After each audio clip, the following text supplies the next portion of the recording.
Winds on Mars can both help and hurt spacecraft. So we're getting really creative in how to study winds on the surface of Mars over a large region.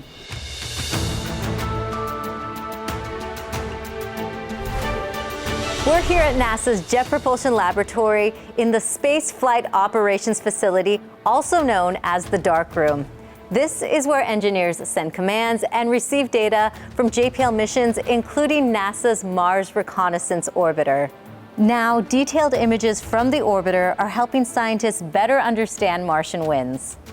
Leslie Tamppari is MRO's Deputy Project Scientist. Leslie, what are we seeing in these images? So what you can see here are dark patches on the surface of the ice near the South Polar region. And they're created by gas jets that come from under that ice up through cracks and deliver that dust out onto the ice. And the wind will carry that dust and lay it on the surface, forming these fans. And what we can do with this information is we can look at the directions and the sizes, and we can try to understand what the wind field is doing. And I understand that volunteers played a large role in this research. Yes, they did.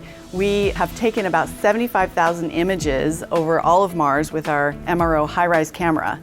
We used citizen scientists, 80,000 volunteers, to map these fans and map their directions and sizes. Why is it important to study wind direction on Mars?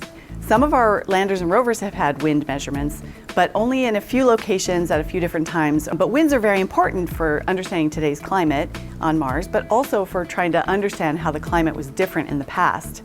We also have huge dust storms that occur on Mars sometimes. But we don't understand why some storms become global and some don't. So we're trying to understand the wind field to try to put all these pieces together to understand Mars better. And how does that information help protect NASA's spacecraft? Right, it's very important for not only the spacecraft, but probably future human exploration as well. Because dust, it can be dangerous to hardware.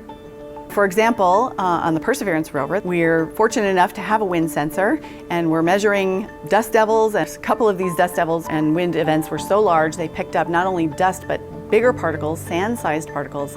And in fact, some of the wind sensors were damaged on the Perseverance rover.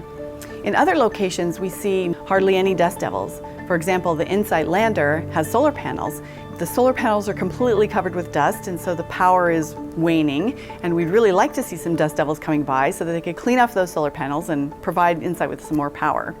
So learning about the winds and the different environments and how they change across Mars will really help us plan not only for the conditions for today's spacecraft there, but also plan better for the future. Thank you, Leslie. To get the latest updates, follow @NASA JPL and @NASA Mars on social media, or take a deeper dive on the mission websites at mars.nasa.gov.